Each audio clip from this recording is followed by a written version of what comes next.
Hey everyone, my name is Ashtongleckman and welcome back to Behind the Score, Season 3, Episode 3. And in today's episode, we're going to be exploring Alexandre Desplat's Harry Potter and the Deathly Hallows, both films. They were both directed by David Yates and they were released back-to-back in 2010 and 11. The first three films were composed by John Williams, the fourth by Patrick Doyle, the fifth and the sixth by Nicholas Hooper, and then Alexandre Desplat took over for 7 and 8. And there's actually a lot of really great musical content in these two films. So we're going to be diving in and taking a look at all those creative elements, including the themes that he introduced in both Part 1 and Part 2, and have also arranged a suite of music as usual from the two films. We have Obliviate, Snape to Malfoy Manor, The Tunnel, Statues, Neville Arrives, Severus and Lily, Voldemort's End, and A New Beginning. So we sort of go from the beginning of the first film all the way to the ending of the second film. So we're going to be taking a look at the harmony, the orchestration, how all these tracks are built from the ground up. And if you guys want to follow along with today's episode, do feel free to download the Cubase session and the MIDI file for free down below in the pinned comment. Thanks so much for stopping by, and here's the suite.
Harry Potter and the Deathly Hallows is the 7th book in the iconic series by J.K. Rowling.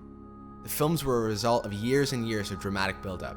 Both films were directed by David Yates, and after a collaboration with Nicholas Hooper on films 5 and 6, Alexandre was brought on and worked for 2 years straight to create the scores. Deathly Hallows follows Harry, Ron, and Hermione on their journey to destroy the Horcruxes and finish off Voldemort once and for all. While the first film is slightly subtler, as director David Yates points out, Part 2 is where we get the final showdown, the Battle of Hogwarts. And fittingly, it's where a large portion of the musical material that Desplat developed in Part 1 finally comes out in its full form. Included in the 2 scores are the introduction of many new themes, as well as compositional colors and techniques that Desplat brings with him. It doesn't completely veer off from what Hooper had developed in 5 and 6 with a more modernized sound, but it expands on it and focuses a lot more on creating the atmosphere and darkness that the 2 films need. Desplat's scores also have occasional odes to Williams' music from the first 3 films, especially in Part 2. One other element that can't be overlooked is the involvement of film music veteran Conrad Pope, who had worked on the first 3 films. Apart from his position as a supervising orchestrator, he also produced both soundtracks alongside Desplat. From the dark Ligeti-esque choral work on the Three Brothers sequence, the thunderous war drums accompanying the Battle of Hogwarts, to the eerie solo vocal passages. Because the narrative gets so incredibly dark, the music accompanies that shift. Desplat creates 2 scores that are gritty, full of energy, and rich of detail.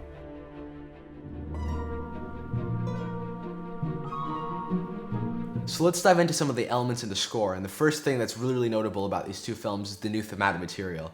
We have things like the Obliviate theme, Lily's theme that's introduced in Part 2. We have, Ron and Hermione's new love theme. We have a Voldemort motif, which is fairly subtle but still present, and builds to a huge crescendo during the final sequence of Harry Potter and the Deathly Hallows Part 2. And all of these different themes are relatively dark because of the way that the film is sort of formatted, the way that it's shot, the cinematography, the color grading, everything is quite dark and grim, especially if you compare it to, 1 and 2. Alfonso Cuarón in Part 3 is where we sort of begin to get a little bit darker in terms of the overall sort of cinematic way that everything is presented, but the themes really do accompany that, and even though they are quite subtle, they are still utilized in a very sort of smart way, and they are developed throughout Part 1 and Part 2. And even though Lily's theme is only presented at the beginning of Part 2, it evolves majorly throughout the film and is used all the way up until the end. One thing that Desplat is really great at, and we've seen it in The King's Speech or The Imitation Game or The Danish Girl, is he's great with introducing thematic material at the beginning of the movie and then very subtly evolving it and build to this huge crescendo towards the ending of the film. With The Imitation Game, during the first 2 minutes of the movie, we have a lot of the thematic material that we're going to be needing for the whole entire movie. And during the final cue, Alan Turing's Legacy, he brings everything back in, and it's this huge evolution. But, he's great when it comes to introducing, evolving, and then building to a huge crescendo. One thing that Desplat uses quite a bit is ostinatos, or repeated rhythmic patterns. And Nicholas Hooper really brought that into the franchise in films 5 and also used it in 6. But it's used for the Death Eaters theme, it's used for the tunnel motif in film, Part 2. And he uses it a lot under the Voldemort content. Ostinatos are in a sense like percussion, but it's also melodic as well. So you're combining rhythm with tonality, and it creates that sense of momentum that it's very sort of trademarked in these final 2 films in the franchise. So as commonly associated with Desplat, he brings in some very interesting sonic things into these scores. He uses a lot of bass flutes, alto flutes. He brings in these huge war drum percussions, microtonal choirs during the Three Brothers sequence.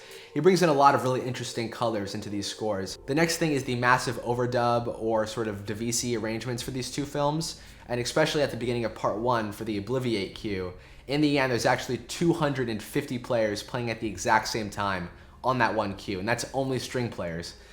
So they really did a lot of overdubbing, a lot of layering in order to get a really big, aggressive sound. And they built all these huge ostinato beds and such where they could weave in and out of the score. And so it's a very heavy part, the Debussy arrangements or the overdub arrangements, very heavy part of the sonic characteristics of these 2 scores. Now, easily my favorite opening for any Harry Potter film in the series is Deathly Hallows Part 2. There's something so eerie and creepy and otherworldly about the way that that film opens, with the Dementors flying over Hogwarts, and you see Snape looking down on the students marching into the school. And Mai Fujisawa, I believe that's the name of the singer, but she sings Lily's theme, which is a theme used all throughout the film. And it's used to represent, again, Harry and Lily, but also Snape because of his relationship with Lily that we figure out in the film, and it's used during Snape's death also. So it's a very, very strong, vital sort of part of the second film, and it's a really, really great element, and it's probably one of the most memorable elements in Desplat's two scores. Now, one ingenious thing that I think they did in part 2 is bringing back a few of John Williams' cues from the original 3 films, especially during the epilogue where they bring back Leaving Hogwarts. And that specific arrangement was reorchestrated and re-recorded at Abbey Road Studio 1 when they recorded the film score. And the original one was orchestrated by Conrad Pope, and the rearrangement was also orchestrated by Conrad Pope, which is a really cool, just sort of, beginning the series and then ending the series. It's a perfect sort of bookend type thing. But they also bring back an arrangement of Hedwig's theme from Chamber of Secrets when Harry comes back to the school in part 2. So I love how they subtly use some of the John Williams content in part 2 just to wrap everything together. Now, since Desplat studied a lot of Brazilian music, there is actually quite a bit of Brazilian rhythms and actually a few authentic Brazilian instruments in these 2 films. And it's sometimes very, very subtle, but if you listen to some of the rhythms and the way that the music is carrying itself, you'll actually begin to hear some Brazilian influence. So that's just an interesting thing to pick up on. But there are a few elements of the scores.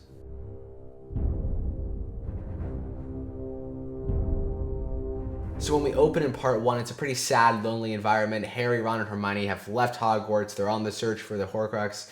And so they needed some type of theme to help encapsulate that sadness and loneliness. And that's the Obliviation theme. So here is that theme.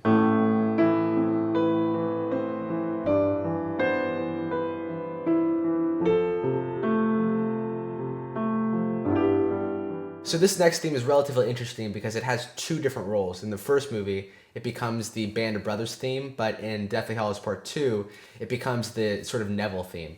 And so here's how that sounds.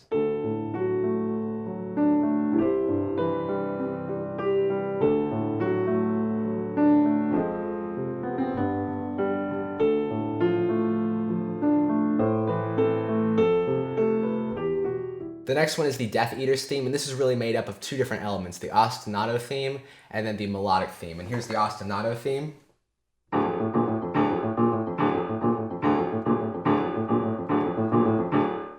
And then the sort of melodic theme goes. So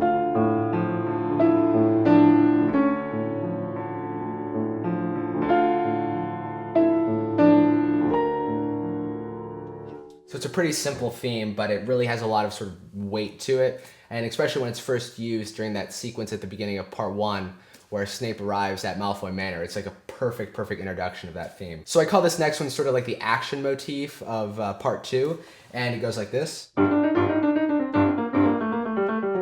And it's accompanied by a melody in the tunnel.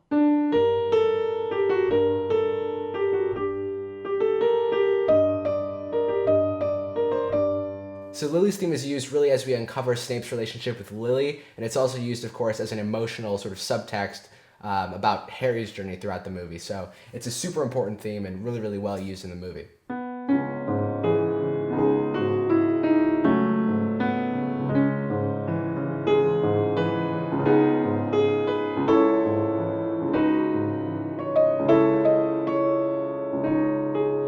So this next theme is the Severus and Lily theme, and I think it's perfect because the sequence that it accompanies is really this big, huge memory, and the theme has this sort of timeless quality to it. It's very soft, very delicate. It's played with the flute, and I think it's a perfect theme for the 2 characters. So here's that theme.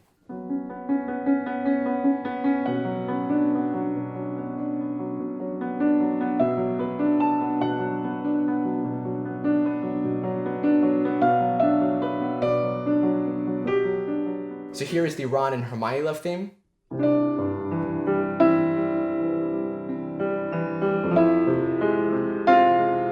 So Voldemort's motif in the first film went a little bit like this.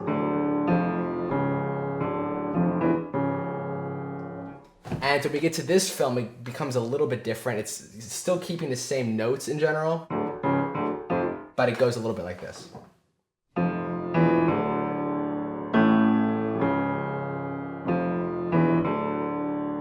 And it's usually like a pedal tone and an ostinato underneath, so it's like this.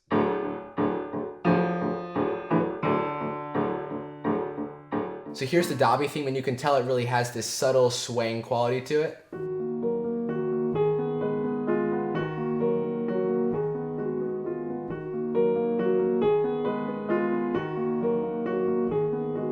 This next theme is the Battle of Hogwarts theme. It's a super, super important theme. It's used in statues. It's used as a motif in tons of other pieces, including the A New Beginning track, which is pretty much the final track before it goes into the epilogue. And so it's a hugely important theme, and here's what that sounds like.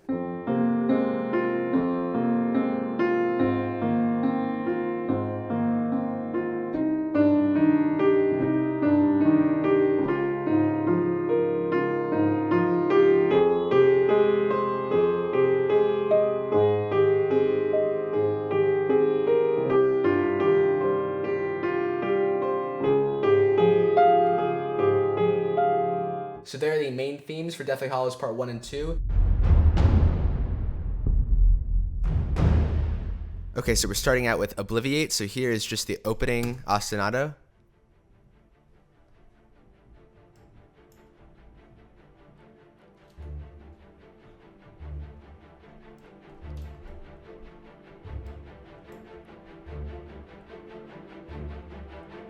You can see it changes right here on bar 15.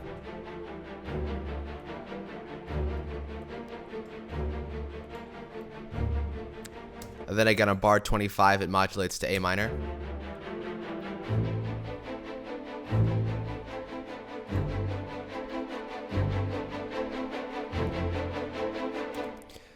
So that's sort of like the motor for the piece, and then you can see beneath that we have this really, really low sort of gritty bass. And then we have another trademark of these two scores, which are these big sub-bass booms. And we have this little melody that just floats above the ostinato.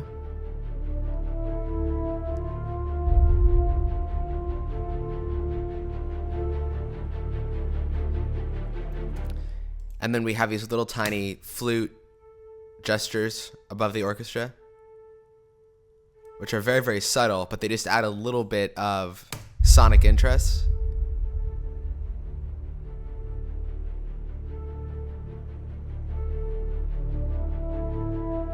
And it sort of calls back to that classic John Williams magical woodwind flutters above the orchestra, but in a much sort of subtle, reserved way. But I like how he sort of maintains that magical feel to it.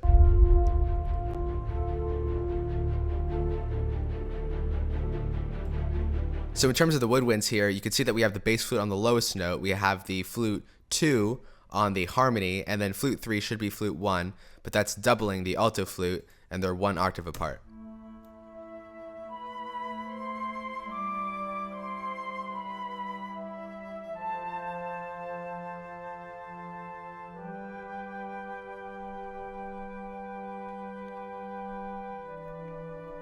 So in terms of the strings, the melody that the flutes are playing is pretty subtle in the strings, but we have this counter melody, which is a bit more prominent.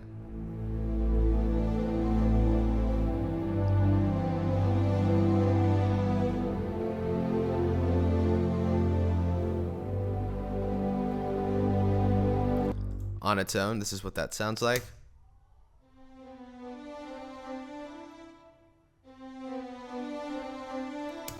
And you can see our brass is really just filling in the harmony here. And that's what that sounds like. Tubas and bass trombones.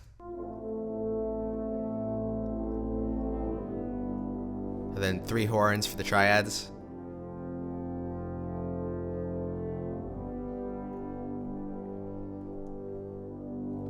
And again, these low timpani hits on each of the chord changes. And you can see these are non-muted timpani hits, and we have some muted timpani hits during the tunnel sequence because there's these really, really fast-hitting timpani lines. And if you use just a regular timpani patch, it's going to bleed over and sound not too good. And in terms of the harmony, we go to A minor, and we're just doing sort of like a walk-down sequence.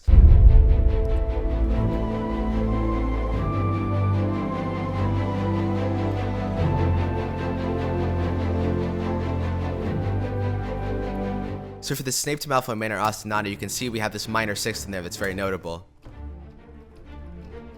And then we have the cellos and the basses on the downbeats, and then the cellos are really riding on the quarter notes. Then the violins come in.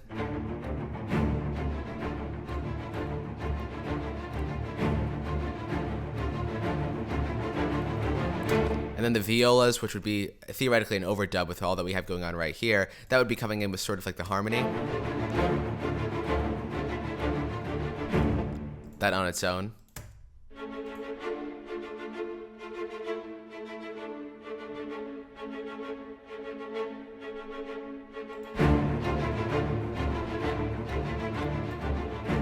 So you can see there's quite a bit going on in terms of the string shorts, and that's the first thing that I noticed when recreating this section, is that the score has so much going on in terms of the really sort of short ostinato type stuff. So for the strings along, we just have octave strings on the melody.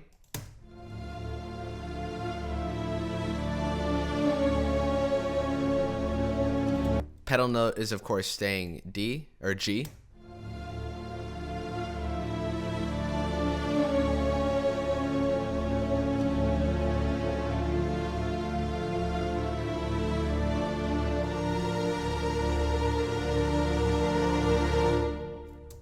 And then that with the string shorts.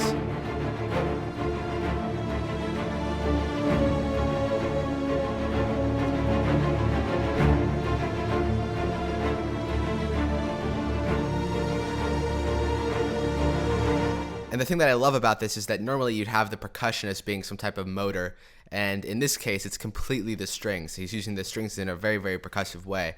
And the percussion is doing super, super simple stuff. Triangle. So you can see in the brass, we have these triplets.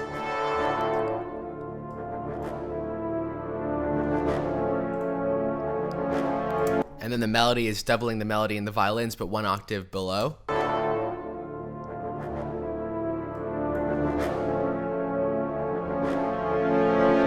And then our woodwinds are actually quite busy during this section.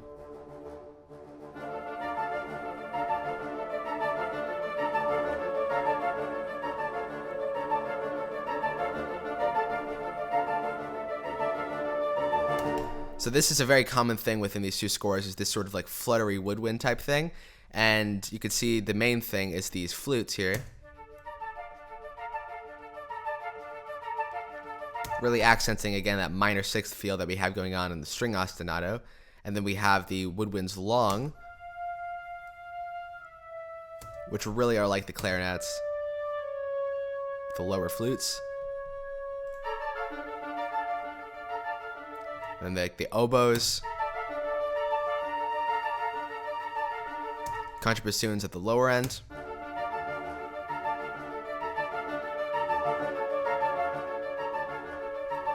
And then we have these two different bassoon lines working together to really create a bit of momentum.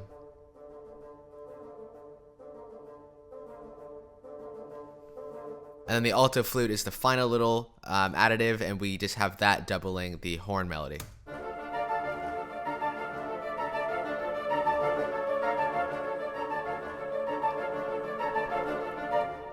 All together.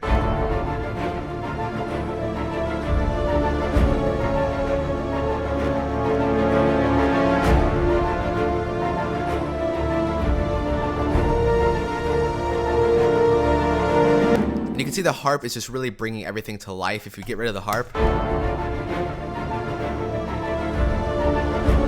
doesn't necessarily sound bad when you add it in.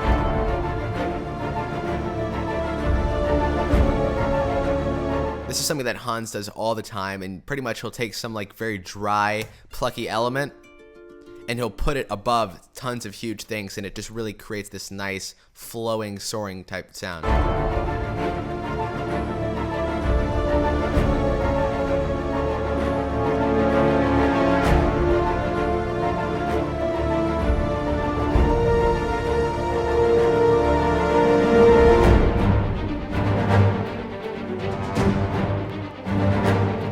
So for the string shorts, we have this brand new ostinato pattern.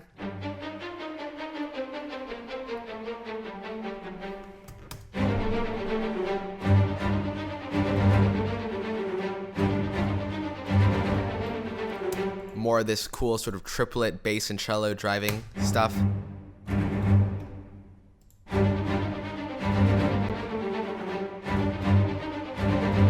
And the only time that this changes is when it goes to this E flat minor.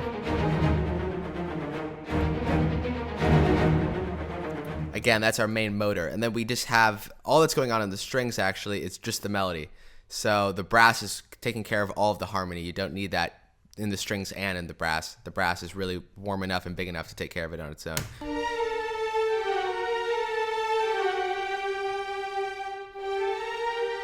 And you can see the strings are in these big, huge octave arrangements. And then for the brass, let's just look at that. Here, that is.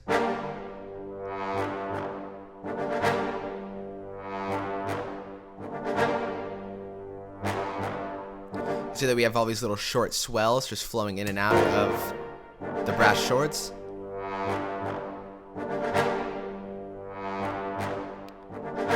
And then finally we just have this low brass just lying beneath everything.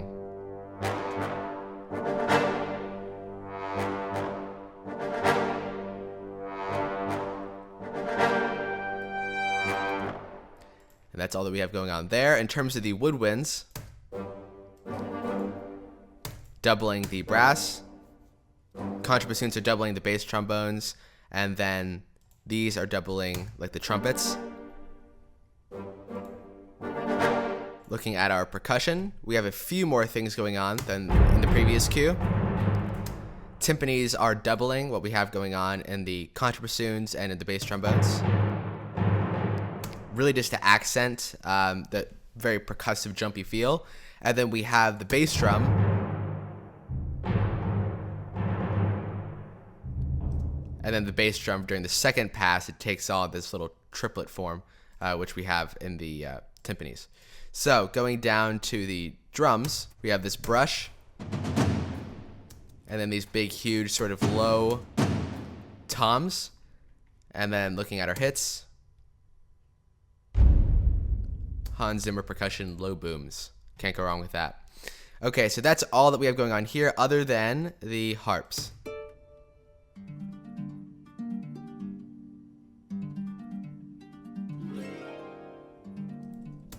So you can see that this is really working in correlation with the string shorts to create that sense of momentum.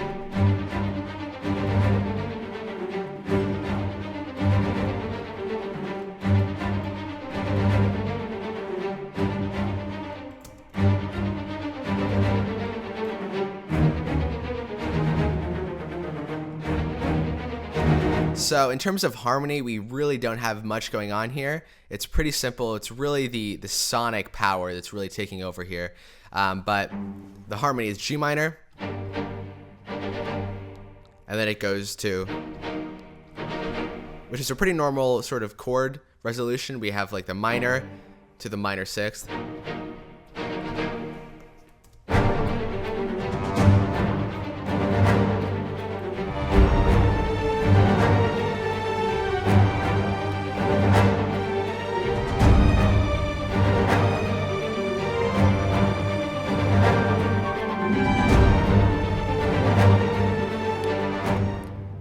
Another thing that I almost missed out on here is these fun flute. So another thing that I almost missed out on here is these fun flute triplets.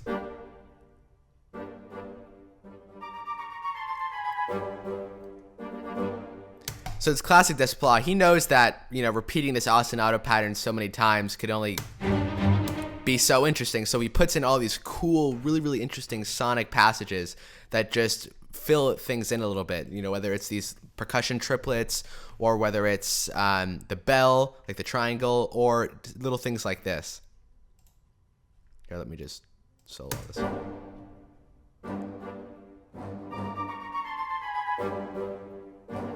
He does this really cool thing with the flutes here, which is another sort of triplet passage. You can see when that, you know, it's put under the trumpets, it just works really well to create a little bit of push into the next section.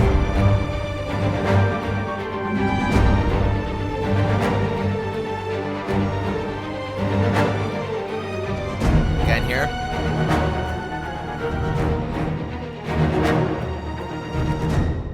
So Statues is a pretty powerful cue, and let's just go ahead and unfreeze one of these string tracks so we can talk about the harmony here. But we start out in F minor.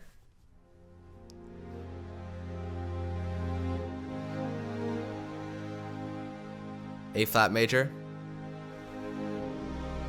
C minor, D flat major,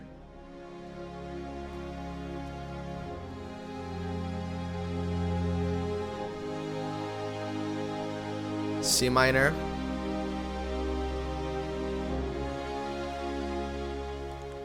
and you can see that this little passage right here, which goes like this, is used all over the place, including on the on this final cue.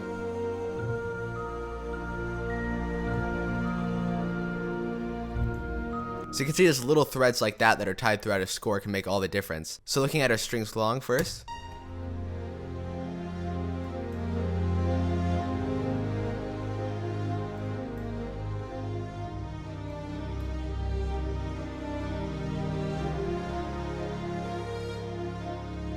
You can see when he does this thing here, it's creating this minor seventh.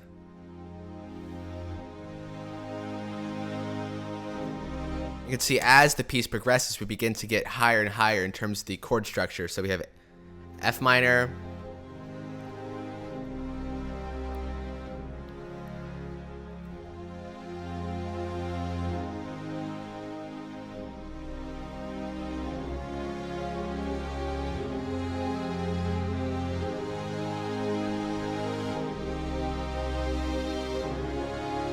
Alrighty, so the first element that we have in the percussion is the snare drum, which pretty much just comes in on the downbeats. Very, very small element, not too loud, but it's just used to give a little bit of impact on all these hits. We have the bass drum on all the hits. We have the bass drum gallery, which is pretty much like a bass drum put up in a gallery. Funny enough, the same instrument as this, but a totally different mic position can change the whole identity of the instrument. Looking at the Taiko Orchestra. Very, very powerful patch. Sort of reminds me of the Isle of Dogs score, another one by Desplat. So you can see that the taikos and then the bass drum galleries are really what's giving us that sense of momentum. Then we have another drum come in here, a large taiko. And then yet another one coming in on the third pass of the progression. All together for the percussion. So the brass is really just split up into these big triads. Tubas and bass trombones down the lower section, just really providing the warmth that the piece needs. You can see automatically if you take out like the lower brass, it just automatically takes something out of the piece.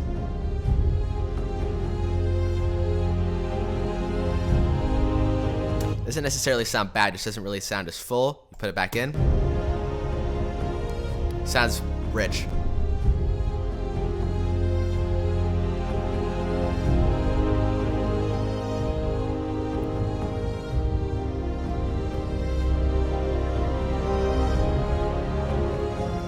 So you can see we just start out with this long pedal note.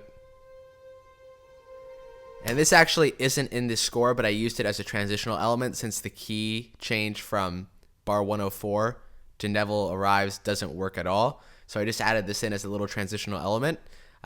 So let's just listen to that on its own.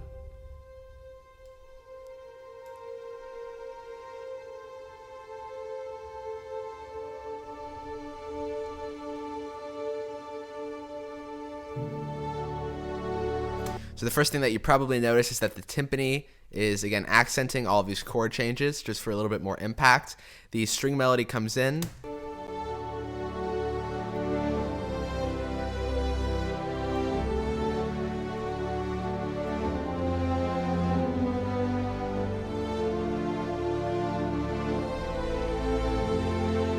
And what we have here going from D major to like F minor.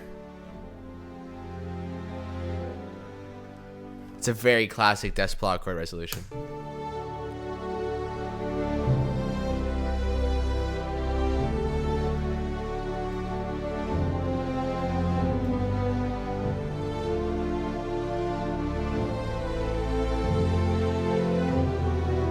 Now again, this Celeste thing right here, 116, this is not in the original film score, but I used it as a transitional element to get to the next cue here.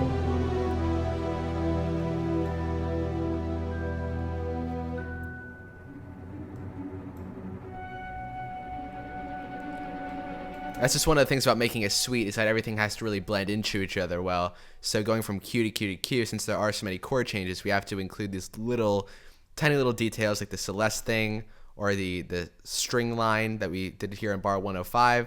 And it just helps for everything to transition from one thing to the other in a smoother way.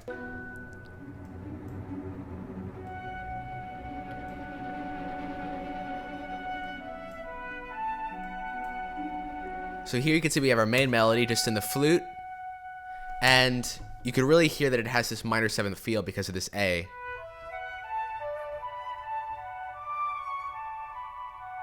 Sort of has like the mermaids from the Harry Potter 4, that type of feel to it.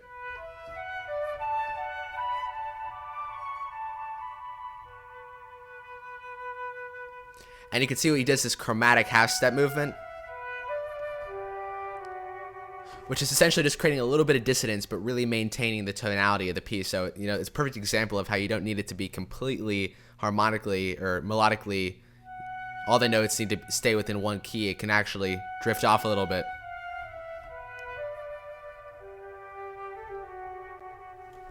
And Desplat is so good with subtly doing these types of little details.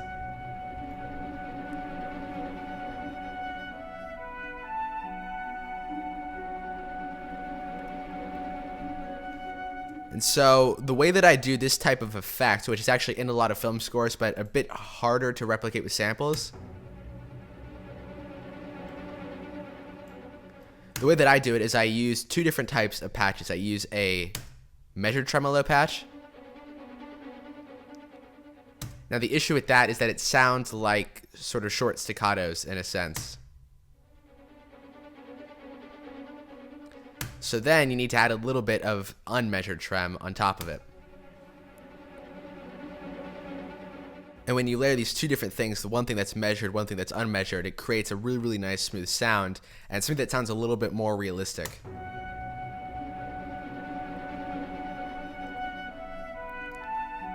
Now, in terms of what we have going on right here, let me just solo the whole entire tremolo section. And we look at the harps here. You can see that the harps are really doubling what we have going on in the tremolos. So right here on bar 130, if you listen to the score, you can hear some type of interesting reverse bell effect. And really what I did is I just took the melody and I inserted it in a normal glockenspiel. I reversed the MIDI information. I converted it to an audio file, and then I reversed the audio file. And then you end up getting the exact same melody, but with the reversed effect on it. So these both together, so we have, again, two different types of things. We have one unpitched, just bell effect, and then the pitched. And then when you layer them both on top of each other, it creates an interesting sound. It's very, very subtle, and because the scene that it's over has the sense of memory and mystery, it really, that little tiny little detail creates that type of aesthetic.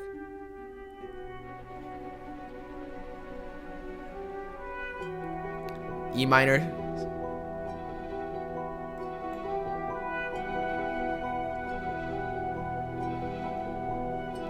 So in terms of the keyboard instruments, you can see that they're creating this nice harmonic bed for that E minor to sit on. So here is just the keyboard instruments on their own.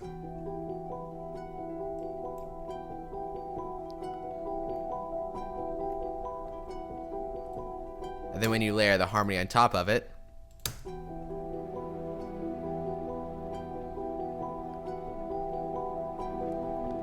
and then again, just a little detail that he puts in, just a little bit of sort of unmeasured trems.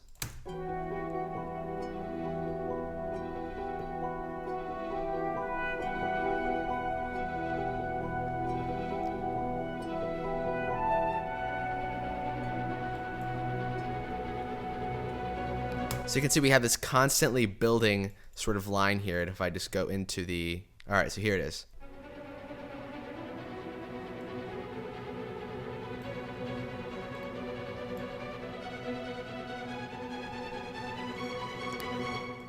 So you can see the thing on the bottom is just maintaining, you know, it's just being static here. If we just delete all this type of stuff and listen to it on its own,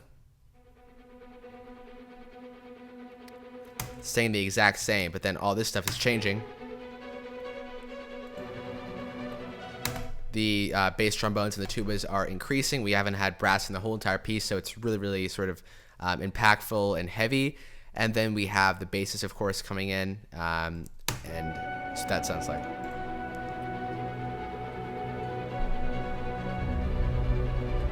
All right, so let's check out Voldemort's End.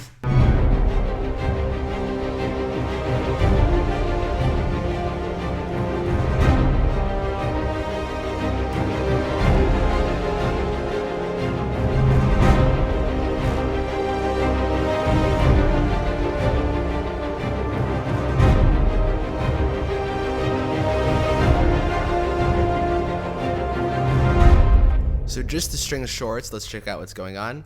So you can see that we are in the key of C minor.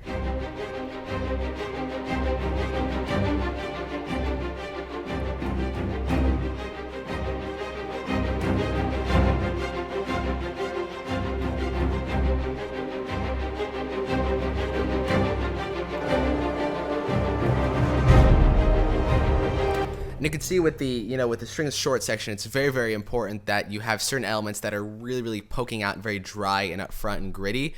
So in this case, we really have the low strings. You can see there's not a lot of reverb on them. And then we have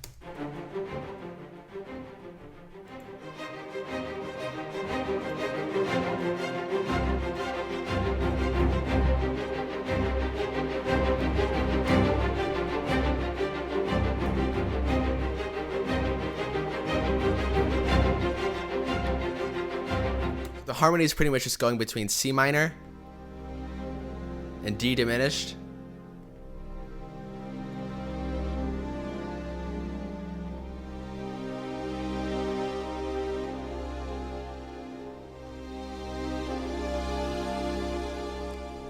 And then the melody is just really weaving in between all these different inversions of the two chords.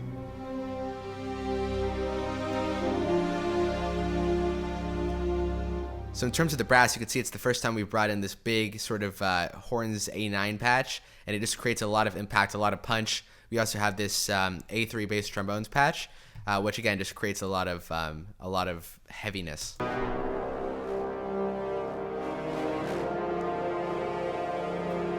And you can see that this little detail right here, like on bar 156 with the with the trumpets, just keeps things alive and keeps things fresh.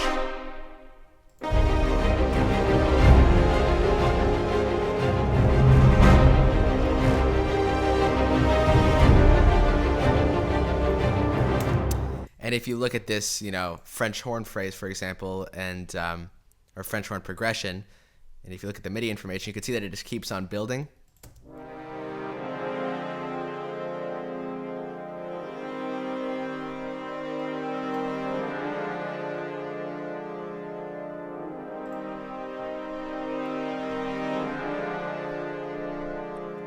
So that's what we have going on there. And then you could see that the trombones are doubling what we have going on in the low strings. And then in terms of the percussion, again, we just have the timpani hits, doubling that.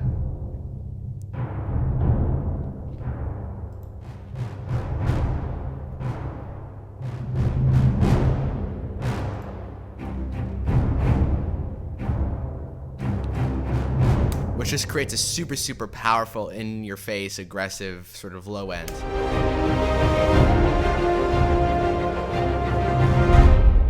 So one of the things that I love the most about Desplat's style is the way for which he writes for flutes, because he's a flautist. So he uses bass flutes, alto flutes, these big, huge flute ensembles, and he's great for writing for the instruments. And in this specific piece, this last piece that we're going to be taking a look at in the beginning, he uses the bass flute for the main melody, and we double it a little bit with the alto flute starting on bar 190, but it's a super interesting sounding instrument. It's super full and rich, and it works super well over the string ensembles. And I think that the interesting thing about it is that it almost sounds like an ethnic instrument in a way when put over the string section. So the first thing in the piece that you'll notice is the fact that it's imitating the statues motif. And then we go into the chords, and our harmony is pretty simple. We just have B flat, second inversion, G minor 7, And we really just keep the exact same second inversion in our right hand, because when you move the bass note, it automatically makes it a G minor 7. And then we go to a C minor, first inversion, and then almost like this diminish with a sixth. And then it just keeps going between that and a E flat minor.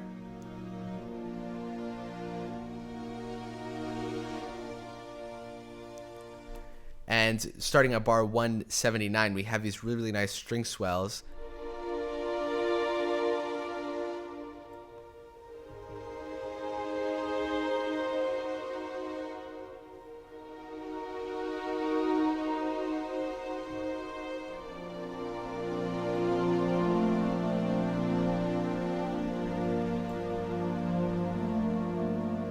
Now again, the thing that comes in here in the string, this is actually a harp muted, doubled with a celeste, and Desplat is great with all these interesting doubles. I think it was in Benjamin Button, he used like a euphonium and like an alto flute or something like that, but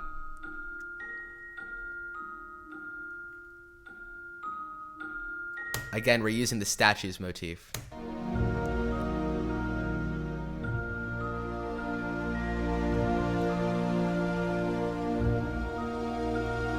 You can see the string that comes in right here on bar 179 just creates a lot of suspension when it gets to 199.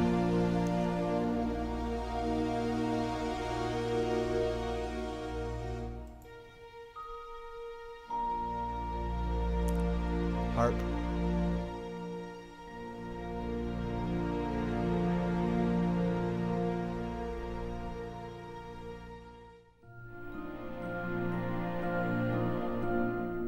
So I thought it might be fun to do something just a little bit different when it comes to the technical portion of today's video. And I thought we could talk about one, sort of MIDI programming technique or one specific topic. And what I want to talk about today is the concept of layering.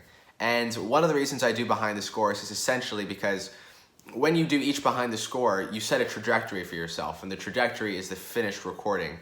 And usually the finished recording, there's so many steps that gets to that point. You have to, of course, mock the score up, but then it goes to the scoring stage. They record with real musicians, in this case the London Symphony Orchestra, and then it goes to a mixing engineer, a dubbing engineer, and then when they do the soundtrack, there's all the mastering and blah blah blah. And so it's a big, huge process. And so what you're doing when you're setting that trajectory is you're pretty much trying to emulate that specific sound. So everything that you do in the mock-up phase is you're trying to get to that one point. And in the process of doing this, you learn so much about the tools that you have. You learn about reverbs, what's a sort of natural reverb versus effects reverbs, when to use either. You learn about samples, what go together with what doesn't go together with what. You learn about EQ and EQ compensation. You learn about when to use compression, when do you not use compression. You learn about a lot of different elements that you could then bring into your own music, and that's what I do with the Behind the Score series. And one of the most important elements of all of this is layering. So layering is essentially, let's say you have a violin patch from Cinematic Studio Strings, and you layer it with a high strings patch from Metropolis Arc 2. And so you have both of the libraries playing at once, and you decrease the Metropolis Arc 2 gain just a little bit, just so that there's compensation, because if you layer two things on top of each other, it's going to make it louder. You'll notice that it changes the whole entire sort of like tone or identity of the string patch. And it creates a certain type of texture, a certain type of effect, and that's like super, super important for mocking up, because it allows you to achieve a whole nother level of detail. Let's say that you have like a color palette, right? And you have red, green, blue, blah, blah, blah. You can mix different colors to get different colors. It's the same concept with layering. And a lot of people misinterpret it and think that it's all about just making things louder or making things more powerful. And that is a reason why you could layer, but it really is to meld the specific sound that you're trying to look for. So in this specific suite, I do a whole lot of layering when it comes to short strings. So I might layer like Cinematic Studio Strings with Metropolis Arc 3 for the lower basses, and then a little bit of fluid shorts for the sort of mid to high strings, so for like the violas. And you begin to like really meld a very specific sound that one library alone doesn't necessarily offer you. You should really learn the libraries in and out so that you know exactly what goes together with what, and more importantly, what doesn't go together with what. because that'll save you a lot of time in the mocking up process. Layering is super important, and it's, if you download the project file that I put in the pinned comment, you'll be able to see what I layer and why I do it. But I just wanted to sort of touch on that today because I think it's a super important topic. And for me, you know, MIDI programming really is about expression. You can use as many third-party plugins as you want, and I commonly don't even use a lot of plugins. Maybe EQ and reverb and a little bit of compression every now and then, a limiter. But other than that, you know, it's really about expression and achieving the closest type of thing to a human player as possible. And that comes down to mod, expression, vibrato, as much as you can do to really achieve that sound. And I think that, you know, TJ Lindgren, who's done MIDI mockups for Alice in Wonderland, etc., put it perfectly. The computer is always trying to make things appear as though it sounds good enough. And this isn't to demote the computer, because obviously the computer has evolved like amazingly, and it now gives us the opportunity to create fully realistic orchestral arrangements. But you put in a piece of MIDI information and the computer's trying to tell you it sounds good enough, right? You know, it's tricking your psychology, because you think that once you put it in, you know, it sounds good enough, we can just move on. But, you know, going in, editing the expression, the modulation, making it sound as swift as possible, really does make all the difference. And just taking that extra step of expression is something that I really have learned a lot from behind the score. And in my opinion, I think it's one of the most important aspects when it comes to MIDI programming. If you're trying to learn MIDI programming, I'd recommend taking a score that you really love, that's affected you on an emotional level, and try mocking it up. You know, it's worth just a shot. And the cool thing is that if it works out, you'll learn. If it doesn't work out, you'll learn. I can't tell you how many times I've tried to mock things up and it just it just did not turn out how I wanted it to. And but those times, I learned just as much from the failures as I did from the things that I end up, you know, doing, I mean, subjectively right. But yeah, I mean, mocking up really is about experimentation, and I think layering, and you know, that's one of the most important elements when it comes to mocking up, because it allows you to meld the sound how you want it and to really customize the sonic characteristics of a specific texture. So there is just my little rant when it comes to layering. Let me know if you guys have any questions about this topic down below, and what type of technical topic you'd be interested in seeing in the next Behind the Score. So there is Harry Potter and the Deathly Hallows Part 1 and 2. I hope that you guys enjoyed today's episode. I've just looked at the numbers, and apparently we've hit over 20 hours of Behind the Score episodes over the past couple years, and it's been a pretty crazy ride to say the least. And I really wouldn't be doing it if it wasn't for you guys, so thank you guys for the support and for continuing to watch it and give your guys' recommendations and such. And as always, if you guys have any questions, recommendations, or comments, do leave that down below. And if you guys haven't already and are interested, you guys can download the MIDI file in the Cubase session for free in the pinned comment. Thank you guys so much for watching, and I look forward to seeing you guys in the next one.